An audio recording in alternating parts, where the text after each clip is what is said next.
at most just for a few days. And I made a show of it.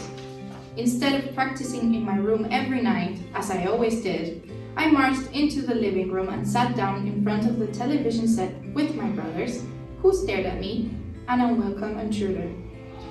I used my brothers to further my plan. I cracked my knuckles to annoy them. "Ma!" they shouted. "Make her stop! Make her go away!" But my mother did not say anything. Still, I was not worried. But I could see I would have to make a stronger move. I decided to sacrifice a tournament that was coming up in 1 week. I would refuse to play in it, and my mother would certainly have to speak to me about this, because the sponsors and the limited associations would start calling her, asking, shouting, pleading to make me play again. And then the tournament came and went, and she did not come to me crying, "Why are you not playing chess?" But I was crying inside because I learned that a boy, whom I had easily defeated on 2 other occasions, had won. I realized my mother knew more tricks than I had thought. But now I was tired of her game. I wanted to start practicing for the next tournament, so I decided to pretend to let her win. I would be the one to speak first.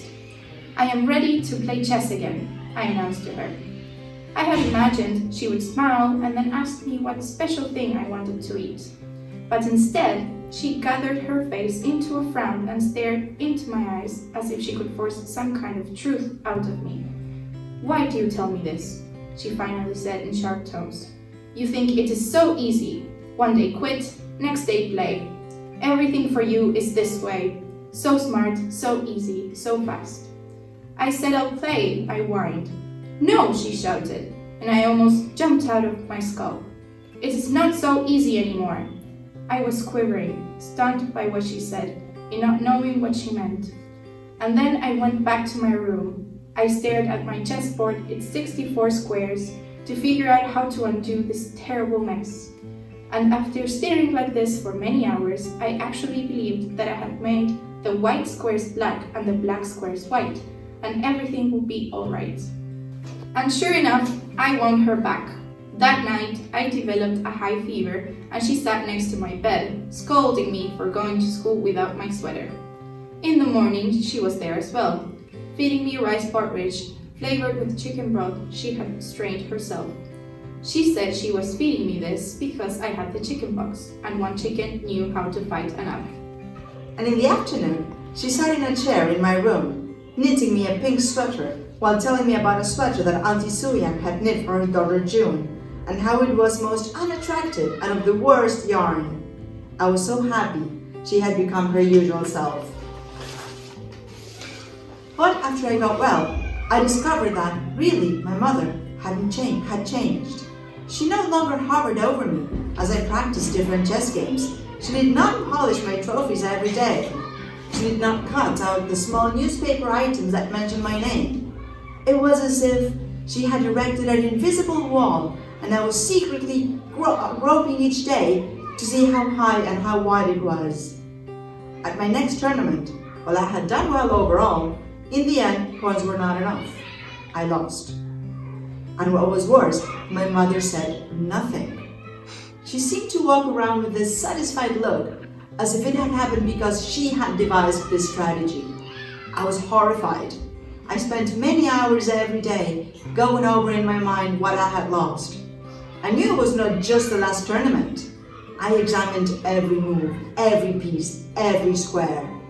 And I could no longer see the secret weapons of each piece, the magic within the intersection of each square. I could only see my mistakes, my weaknesses. It was as though I had lost my magic armor, and everybody could see this, where it was easy to attack me. Over the next few weeks and later months and years, I continued to play, but never with the same feeling of supreme confidence. I fought hard, with fear and desperation. When I won, I was grateful, relieved. When I lost, I was filled with a growing dread and the terror that I was no longer a prodigy, that I had lost the gift and had turned into someone quite ordinary. When I lost twice to the same boy whom I had defeated so easily a few years before, I stopped playing chess altogether. and nobody protested. I was 14. About the author. Amy Tan was born in Oakland, California, 2 years after her parents immigrated to the US from China. Following the deaths of her father and brother, when she was 15, she left the US and finished school in Montreal, Switzerland. She returned to the US, worked her way through college, and received her doctorate at the University of California at Berkeley. After her visit to China in 1987, Tan said, "It was just as my mother said. As soon as my feet touched China, I became Chinese."